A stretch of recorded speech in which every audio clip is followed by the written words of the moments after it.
yang kita maksud. Yang forex, yang futures market. Beda jalur. Jaka sembung bawa golok ini namanya. Teman-teman semua, jangan gunakan keterbatasanmu untuk menilai dunia yang tidak terbatas.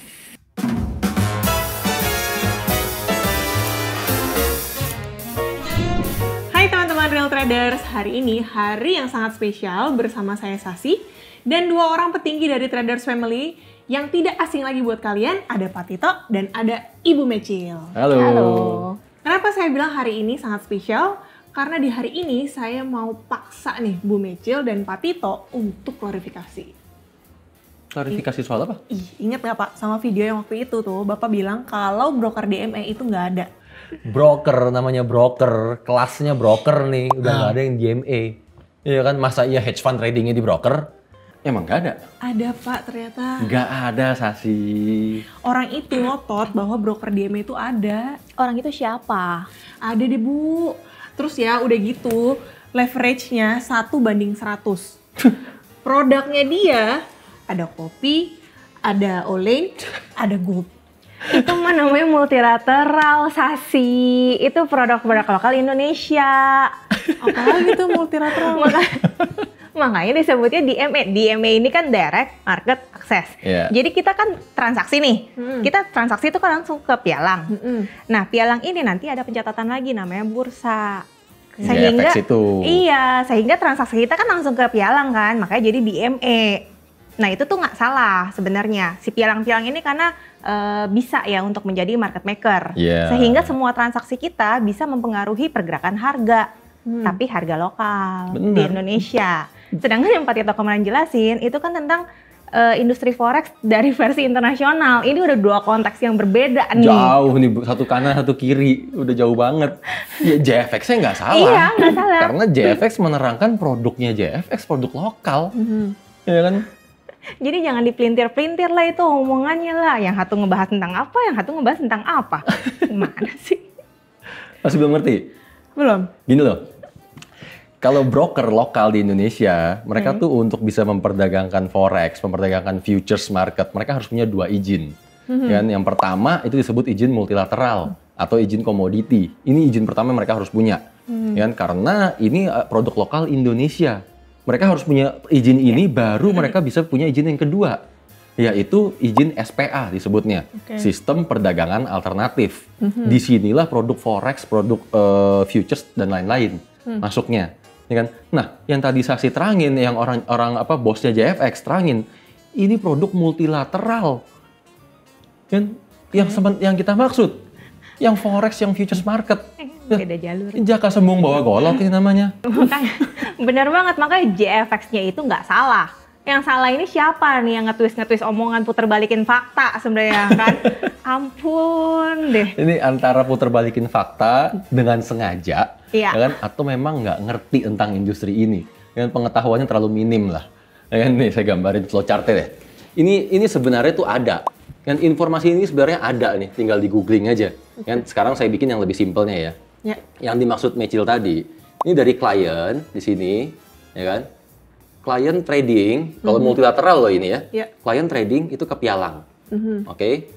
Pialang di sini nggak cuma satu ya, ada pialang lagi, dan seterusnya. Oke. Dari pialang saat mereka transaksinya semua udah masuk pialang nih, ini kan harus dikirim ke bursa alias JFX. Ya kan? Karena peranan JFX, peranan bursa adalah mereka bagian pencatatan transaksi. Kan? Untuk bisa tercatat di transaksi ini, mereka ada satu engine. Sistemnya JFX lah, sistemnya bursa yang disebut dengan matching engine, betul. Nah, matching engine inilah yang miliknya si bursa nih, JFX, ya kan? Nah, karena stepnya atau layernya cuma begini doang, makanya DMA. Yang tadi Mecil bilang, transaksi kita ini bisa langsung berpengaruh sama market, ya kan? Jadi yang namanya DMA itu apa ya? Institusi yang langsung terhubung ke bursa, itu DMA. Dan multilateral, bagannya begini, strukturnya begini. Ya nggak salah, ini DMA, di multilateral. Dan kita sebagai klien untuk bisa trading multilateral ke pialang-pialang ini, kita menggunakan platform yang namanya JAVEX. Itu loh, hanya platform ini untuk kita bertransaksi multilateral. Itu Sasi. Katanya bisa pakai MetaTrader. Oke, bisa. Kan gini, basically prinsipnya tadi kan saya bilang kan hanya platform ini yang bisa trading multilateral kan untuk kondisi saat ini. Iya. Kan tapi pada prinsipnya mau pakai platform apapun, mau dibilang MetaTrader sekalipun, selama platform ini bisa connect ke matching engine yang dimiliki oleh bursa, ya bisa aja. Tapi sejauh ini sampai detik ini belum ada satupun pialang yang menggunakan MetaTrader untuk multilateral. Mereka semua menggunakan JAVEX. Dari segala-galanya itu udah beda. Ini udah benar-benar dua konteks yang berbeda total. Sampai kode bursanya pun beda. Hah? Kode bursa? Ini loh Sas, kalau kode bursa, kalau yang gold, Iya. biasa kita tadinya yang XAUUSD. Nah, itu pencatatan di bursanya itu LLG, Local London Gold. Ya, harganya pakai Nah, Local London Gold. Kalau yang multilateral itu kalau untuk goldnya itu kodenya itu kalau nggak salah gold 100. Ada Ya. gold 100 ya kan ya? Gold Terus 210. untuk yang OLEN juga kodenya OLE dan seterusnya. Jadi Karena- udah beda. Iya, kalau bursanya pakai bursa JFX, pakai bursa lokal. Oh. Kan beda semua, ini dua produk yang berbeda. Gini lah intinya tuh nggak usah pusing soal DMA itu gimana sih. DMA itu intinya kalau kita bertransaksi langsung kan ke sebuah institusi dan itu langsung tercatat di bursa, itulah DMA. Transaksi kita langsung benar-benar ke marketnya, gitu loh. Katanya kalau misalnya kita ngambil harga dari bursa, langsung dari bursa nih udah langsung disebut DMA. Dari mana? Gimana sih Sas? Namanya juga DMA. Kita secara harafiah nih ya, direct market. Apa yang dimaksud dengan market? Ya, big guys. Big guys kan, Iya. bank kan. Berarti kan transaksi kita itu langsung tercatat di bank. Nanti dari bank itu baru ada bursanya lagi. Jadi gimana ceritanya ngambil harga dari bursa terus itu dikatakan DMA? Emang transaksinya tercatat? Iyalah, direct market kan transaksinya yang nyampe ke market, bukan Mana pakai harga bursa. Itu mah namanya bikin definisi sendiri. Lagi-lagi nge-twist omongan orang kan nih. Siapa sih orangnya? Jadi Kenapa? penasaran. Adalah Bu, pokoknya Betul itu mulu. orangnya terkenal, mentor-mentor terkenal. Salah satu mentor-mentor terkenal deh. Aduh, ini sedih ya kalau ngeliat kayak begini ya. Banyak banget oknum lagi ya Pak ya. Iya, sedih banget. Maksudnya apa yang paling ditakutkan ini kalau itu semua dilakukan secara sengaja. Tuh. Ya kan seperti yang kita pernah bahas dalam video mentor palsu. Bener kan? Mereka yang misleading people. Mereka memperdaya orang secara sengaja, menyesatkan orang secara sengaja demi kepentingan mereka. Ya kan, entah ini yang disebut oknum nih berarti kan entah broker, entah mentor karena mereka berkolaborasi. Iya, oknum sesat. Gitu loh. Menyesatkan orang secara sengaja. Gitu. Aduh, udahlah kacau lah. Gini lah. Sekarang kita udah clear ya. Kita bahas soal multilateral ya. Iya, Ya kan? Lalu apa itu DMA yang sebenarnya? Iya. Ya kan, DMA yang sebenarnya, nih kita bisa lihat di sini kan, kita googling dong, ini baru yang benar, ya kan. DMA di sini jelas dikatakan direct market access itu ordernya, transaksinya yang nyampe ke financial market exchange, bukan pakai harganya kan, jelas dong. Iya juga. Poin kedua kan, individual investors, kita nih retail client, ya kan, retail trader. Ya kan, tidak memiliki direct market access. Karena kita biasanya menggunakan broker. Benar? Bukan saya yang ngomong nih. Saya bukan bikin definisi sendiri nih, jelas. Ya kan? Berikutnya, investment bank dan other sell side firms. Sell side firms ini maksudnya mereka yang menyediakan perdagangan. Ya kan, alias kalau kita mau ngomong harafiahnya sebagai market maker. Ya kan, market maker besar ini ya, udah kelasnya bank lah, berarti kan ini bank dan selevelnya, ya kan? Mereka lah yang memiliki direct market access. Jelas dong? Ya. Lalu terakhir di sini poinnya, sell side firms, lagi-lagi berarti para bank, Ya. ya kan? Bank-bank ini memberikan market access ke siapa? Direct market access-nya. Baca coba di sini. Hedge fund. Hedge fund, pension fund, mutual fund. Kan mereka hanya menyediakan direct market access kepada institusi. Institusinya pun institusi besar. Itu nggak ada yang disebut retail trader. Itu udah ngaco banget. Retail mah masuknya mah ke broker. Iya, makanya saya bilang kan, broker udah nggak bisa DMA. Gitu loh. Kalau misalkan kita bahas detailnya, Iya. ya kan, the real DMA, the real transaction flow order tuh gimana sih? Iya. Kan dalam dunia forex yang internasional. Ini kita di sini kan, ini kita sebagai klien, oke? Oke, ini kita klien kan? Iya. Kita trading ke broker kan? Oke. Nah, broker ini kan mayoritas itu berperan sebagai market maker, sehingga transaksinya stop di sini. Dah, kalau ini udah jelas bukan DMA, ya kan? Bukan juga STP, bukan juga ECN. Oke. Tapi yang benernya lagi, kalau brokernya hybrid ya, ini lanjut transaksinya ke LP. Oke, liquidity provider. Kan? Dari LP mereka meneruskan lagi transaksinya kemana? Ke major bank. Ya kan? Dan dari LP dan major bank inilah mereka sama-sama terhubung nih ke yang namanya exchange. Oke? Nah, Indonesia juga sebenarnya flow-nya sama. Broker disebutnya pialang. LP, liquidity provider, disebutnya pedagang. Bahwa market di Indonesia, market lokal juga mengadopsi sistem internasional. Ya kan?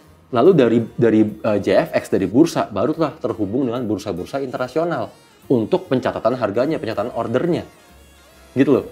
Tapi kalau ngomong struktur utuhnya, ini sampai ke major bank. Ya kan? Dan tadi dikatakan, direct market access, yang trading siapa? Hedge fund. Berarti yang trading ke major bank dan ke LP inilah secara direct. Secara direct. Itulah mereka hedge fund. Makanya hedge fund ini memiliki direct market access. Jadi yang DMA-nya itu siapa? Ya ini major bank, ini LP. Inilah mereka yang DMA. Gitu loh. Broker kok DMA? Udah nggak lucu. Ya kan, makanya saya juga pernah bilang kan, kalau udah nyampenya DMA, udah kelasnya bank, udah nggak mungkin pakai MetaTrader. Gitu loh. Iya sih Pak. Tapi tuh mereka ngasih unjuk tuh dengan data. Mereka ada loh datanya. Data apa? Data menunjukkan bahwa itu ada di MetaQuotes tuh, bisa pakai si MetaTrader. Mana datanya? Nih, saya kasih unjuk datanya. Nih ya Pak. Mana? Ini? Iya. Oke. Coba ini Sasi bacanya utuh nggak nih sampai bawah? Ya enggak dong, kan saya sesuai yang mereka kasih lihat aja. Itu namanya datanya dipotong. Ya kan, itu sepenggal data. Sepenggal data digunakan untuk argumentasi. Ya kan? Nih, kalau kita scroll ke bawah ya. Baca sendiri di sini. DMA ya kan, diperuntukkan untuk B2B client. B2B client maksudnya apa? DMA itu untuk institusi, untuk bukan ke retail client. B2B client. Jelas kan di situ kan? Oke, nih lihat paling bawah lagi. Ini lebih jelas nih. 10 Liquidity Hub. Di sini kita katakan kan? Oke. Mereka menyediakan service ini untuk siapa nih, baca? Untuk broker. Jadinya nggak nyambung dong. Loh, iya, makanya saya bilang jaka sembung bawa golok. Ya kan? Bahwa broker, ini loh, tadi saya bilang kan LP, ini LP-nya, dan major bank-nya, merekanya DMA. Makanya si 10 ini menyediakan service DMA untuk siapa? Untuk broker. Kenapa? Karena broker kan butuh hedging. Mereka butuh meneruskan posisi yang dengan baik itu dengan cara STP maupun ECN. Broker ke atas itu DMA. Broker ke bawah. Ya, bukan ya. Mana mungkin. Oh, ternyata gitu. Gak ada yang nyambung ya satu sama lain jadinya, Pak. Wah, udah gak nyambungnya parah. Oke, kita mau bermain dengan data. Iya, saya bukain data yang lebih detail. Biar data sama data, Pak. Iya. Nah, di sini. Di sini kita bisa lihat total transaksi, ya kan, berapa besar nih di forex market. Bahwa total transaksinya itu 6,6 triliun US dollar per hari. Oke, itu transaksi forex sebenarnya di seluruh dunia. Oke, dari situ kita bisa lihat kan di bawahnya sekarang. Di sini ada satu poin dikatakan retail forex trading. Retail forex trading itu yang mana sih? Broker. Ya kan, berarti yang dari broker nerusin ke LP nerusin ke exchange, atau LP nerusin ke major bank. Itu hanya 5,5%. Sisanya, Pak? Market maker. Ya kan? Indonesia ada 60 broker. Baru satu Indonesia, ada 60 broker. Kalau satu dunia saya nggak tahu ada berapa broker. Ya kan? Jadi tolong jelaskan ke saya dan Mecil, bagaimana mungkin dari broker di seluruh dunia, transaksinya yang nyampe ke pasar hanya 5,5%. Dan masih berani bilang DMA. Tolong jelasin ke saya. Ya kan? Ya, atau Sasi kontak orang itu tadi lah. Gitu kan, suruh jelasin. orang itu? Tolong jelaskan ke Pak Tito dan Bu Meci. Oke, saya lanjutin lagi, kita bermain dengan data. Dengan angka sebesar tadi, 6,6T, 40% market share dipegang oleh 5 big guys ini. Ini data saya ambil dari Tokenis, jelas ini udah website ratingnya 100/100 nih. Kita lebih percaya ini dong daripada orang-orang yang suka bikin definisi sendiri. Iya, benar kan? Iya. JP Morgan sendiri aja memegang market share hampir 10%. Ya kan? Inilah yang disebut the market. Mereka lah yang menggerakkan harga. Ya kan? Dan kalau kita trading ke mereka, direct market. Karena mereka lah marketnya. Oh. Gitu loh. Dan kalau kita buka website JP Morgan, itu terpampang jelas. Broker yang terhubung dengan JP Morgan, itu disebutnya STP. Nggak usah jauh-jauh JP Morgan, Pak. Kita lihat aja patokan dari Saxo Bank ya. Itu kan dia kan sebagai provider, liquidity provider terbesar ketiga ya di dunia ya. Nah, betul. Di sana aja dia mengatakan bahwa broker yang connect sama dia itu adalah broker STP. Jadi yang orang yang Sasi maksud itu yang apa yang kata brokernya di EMA itu yang mana? Itu Urutannya data. berapa? Ini data.